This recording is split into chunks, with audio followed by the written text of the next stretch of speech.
Good afternoon, our clinical instructor. I am John Tomas. I am from the SN3-2 and I'll be performing the recorded return demonstration for the assessment of the patellar reflex. So may I start na po? Okay po. So without further ado, let's get started. So the first thing that you should be doing is to know what is the purpose of this assessment. That is to examine the function of the spinal cord levels L4 or L2, L3, and L4. So right after that, we have to do the assessment. As usual, we have to inquire if the client have a presence or pain on the patellar itself and also for the knob test of it.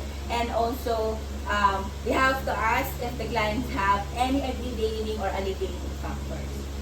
So, ma'am, nag-exercise po ba tayo? Nag-gym? May pain po ba dito sa tuhod natin? Okay. Namamanhid po ba yung tuhod natin? Or activities po na ginagamit po yung tuhod? Okay, wala po. And also, right after that is that we have to proceed on the planning. We have to prepare for the client. So as you can see, the client is well groomed. And we have a percussion hammer for the materials that we'll be going to use in this assessment. We will have to improvise a hammer for the percussion hammer. So right after that is we'll now be proceeding on the assessment or the procedure itself. So we have to explain to the client what we're going to do, why is it necessary, and how the client will cooperate on our assessment, and as well as discuss with the client how the results will be going to use for further treatment or plan of care. So, good afternoon po. Ako po si John Tomas. Student nurse po sa State University of the Philippines. Nag-nurse niyo po ako from 2 p.m. hanggang 10 p.m. po ng gabi. Okay po. So, ang gagawin po natin is i-assess po natin yung patellar reflex. No, yung pag sinabi yung patellar, tuhod po yun. Okay po. So, titignan po natin kung may mga abnormalities po dyan and as well as po, ma-prevent po natin and ma-detect po natin kung may any abnormalities po. Okay po? So, don't worry po kung meron naman po or kung wala naman po, much better po. So, don't worry ma'am, anything that will be recorded within this assessment will be fully confidential within me and the attending physician that I'll be referring to. Okay po? So, right after that is that we will now be proceeding on washing our hands. So, for washing our hands, we will be using alcohol to rub our hands and to observe appropriate infection control procedures. As well as this indicates or this prevents the spread of microorganisms. And then right after that, we have to provide clients privacy, assuming that I close the doors and close the curtain rods to elicit client's comfort as well. And then, we have to proceed on the procedure itself.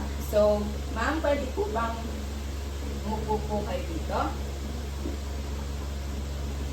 So, we have to ask if the client can sit on the examiner's table or examining table and with the legs hanging free. So, ganito lang po.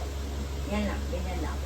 And also, we have to using our percussion hammer, we have to locate firstly we have to locate the patellar tendon which is below on the patellar or patella.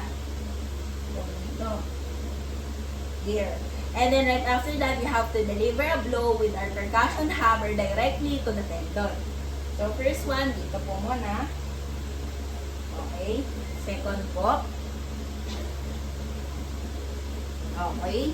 So, right after that is we have to observe the normal extension or kicking of the legs of the client, as well as if there is no response, we will be or if we suspect if the client is not relaxed, we will be asking if the client can interlock her fingers as well as if she can pull it. So, okay na po ma'am, balik na po tayo dito.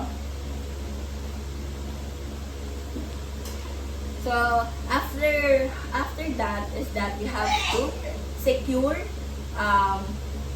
the client's comfort and privacy as well as document all the findings.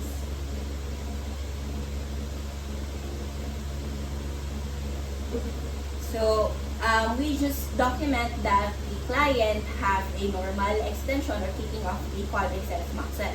And then right after that, we have two things for the evaluation. Again, we have to follow the detailed procedures on the and describe the reflex response based on the scale for grading reflex responses, as well as report any deviations from normal to the physician. So, yun lang po. That is for my return demonstration for the recorded assessment of the patellar reflex. So, thank you po.